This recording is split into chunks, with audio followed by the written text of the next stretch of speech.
Berbagai macam karakteristik, berarti penyebabnya beda-beda dong, dok? Iya, tentu saja beda-beda. Jadi selain yang tadi dia mekanisme pernafasan tubuh, ternyata kalau berdasarkan tipe batuk karakteristiknya, kalau kering itu biasanya berdasarkan dari infeksi saluran pernafasan atau di luar saluran pernafasan, misal kayak infeksi di telinga atau otitis. Oh, bisa juga ya? Bisa. Dari telinga terus karena berhubungan telinga, hidung.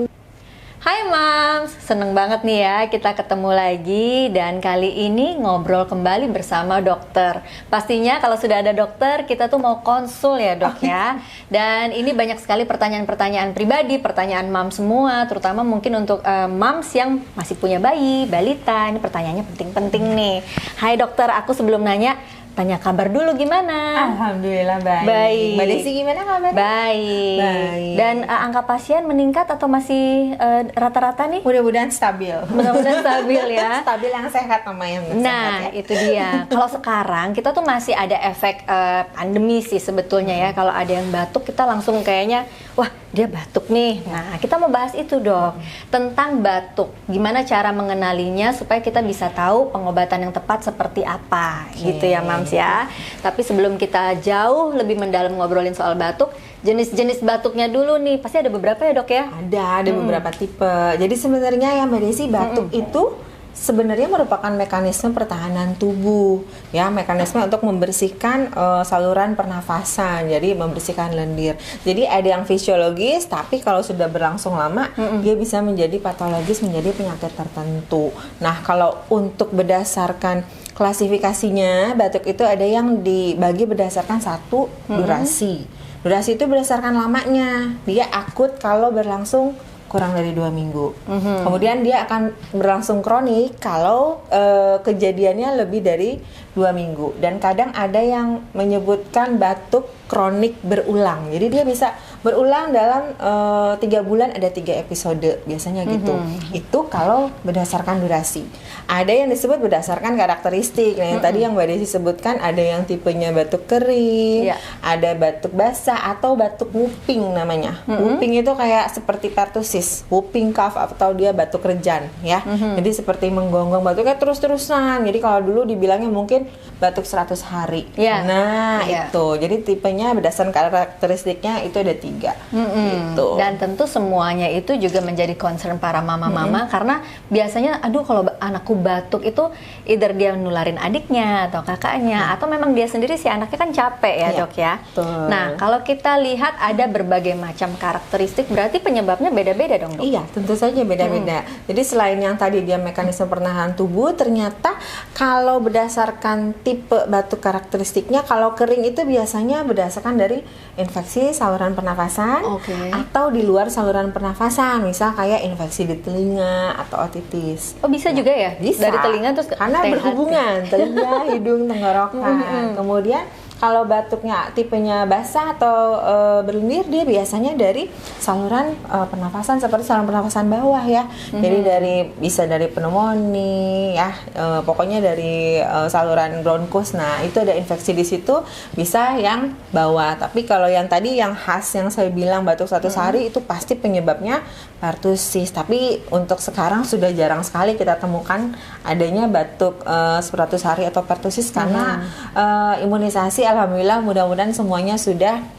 cakupannya sudah baik untuk pertusis ini gitu. Oke, berarti ini juga bergantung dengan imunitas diri. Betul. Kalau batuk alergi gimana nih dok? Kalau alergi sendiri sebenarnya alergi itu merupakan sifat. Jadi sama seperti halnya tidak bisa diprediksi ya, sifat seperti orang rambutnya lurus, rambutnya lurus, misal ada yang rambutnya keriting. Nah, si keriting ini misal nih dicatok, balik lagi. Ternyata itu udah sifatnya, istilahnya blueprintnya dia.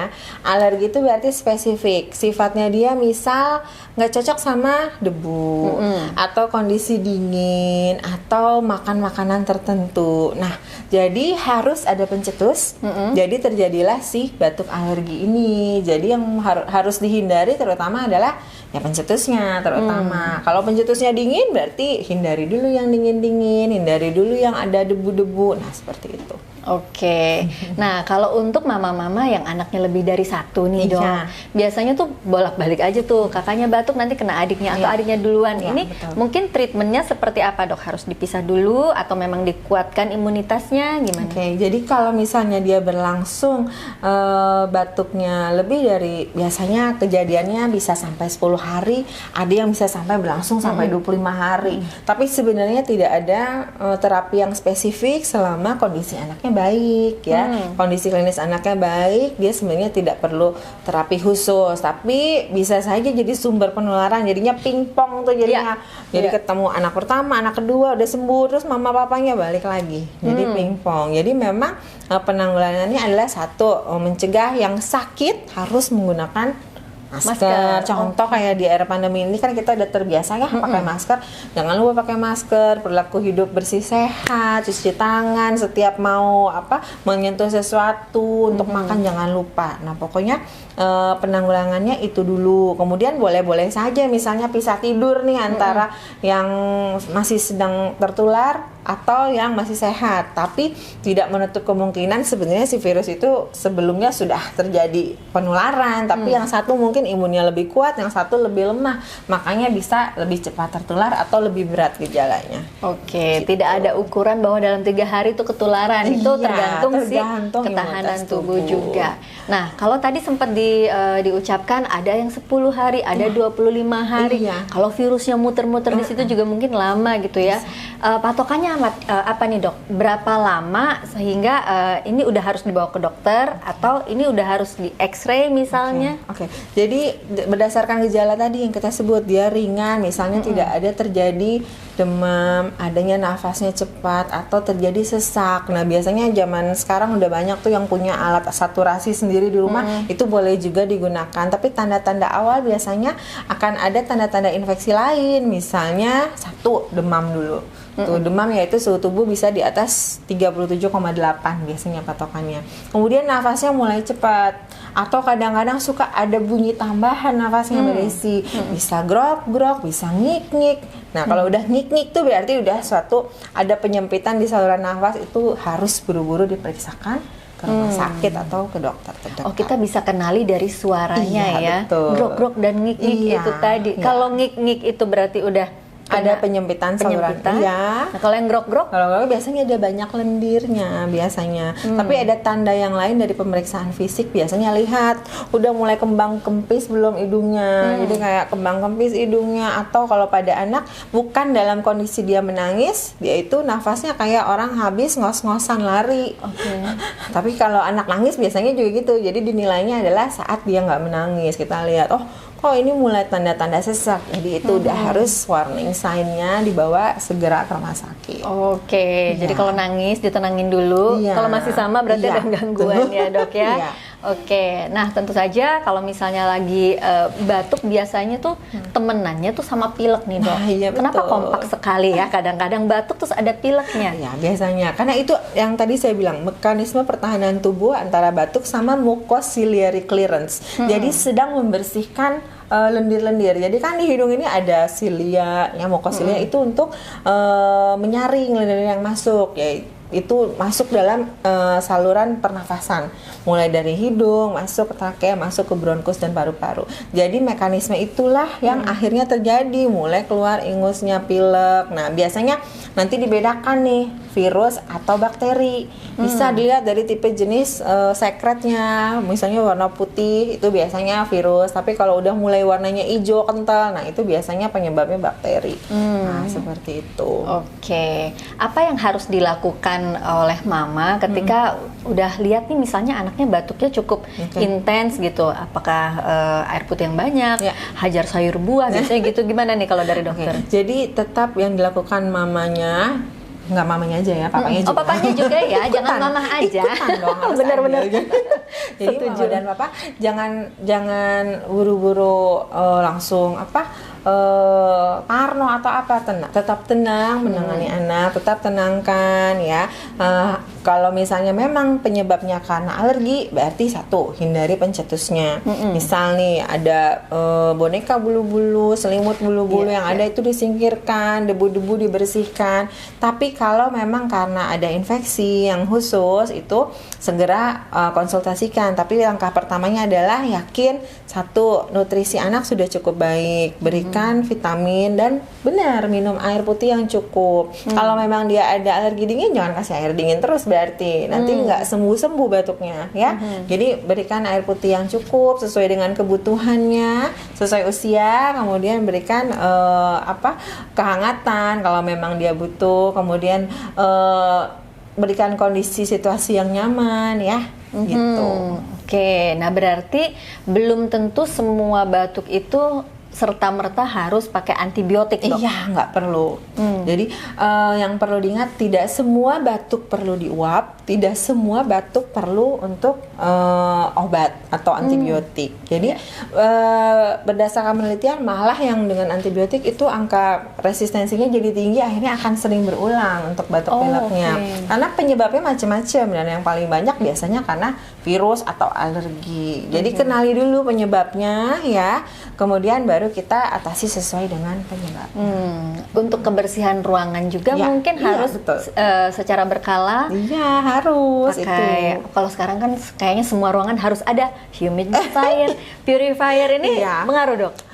Bisa pengaruh, tapi yang sebelum ada humidifier ya, pokoknya tiap hari disapu, dipel, dibersihkan debu-debu itu pun cukup ya. Kalau misalnya nggak punya humidifier, pokoknya hindari bahan-bahan yang ada bulu-bulu, misalnya wall atau boneka bulu-bulu. Kalau bisa sering mungkin untuk dibersihkan ya. Kalau punya air conditioner berarti rutin untuk diservis. Atau kalau masih pakai kipas angin, lihat tuh banyak debu-debu nempel nggak? Nah itu kan partikelnya kecil. Kadang-kadang partikel itu yang terhirup oleh anak atau orang dewasa juga bisa, sehingga menimbulkan bolak-balik batuk. Tapi sebenarnya di samping itu, Mbak Desi, ada yang lebih penting, yaitu kalau misalnya anak terpapar atau terpajan oleh asap atau bau rokok. Itu justru adalah penyumbang batuk terbesar pada anak. Jadi kurang lebih 95% itu karena baunya. Jadi kadang-kadang orang tua datang, ngerokoknya jauh kok, Dok. Iya, tapi baunya dibawa pulang. Sama aja. Jadi itu baunya yang nempel di kepala, nempel di baju, itu akan menjadi sumber penyebab batuknya si anak. Jadi berarti jangan kaget kalau nanti sering-sering kangen ketemu sama Bu Dokter gara-gara ada bau rokok. Iya ya. Nah kalau ketemu dokter harus ikut papa mamanya lengkap ya, betul. Atau juga mungkin inner circle-nya juga ya, ada eyangnya juga gitu. Nah untuk treatmentnya sendiri, Dok, kadang-kadang kan di rumah kalau aku tuh dulu ya ada air panas terus ditaruh minyak anget gitu ya, atau pakai bawang biar melegakan ya. Pantes bawang harganya naik.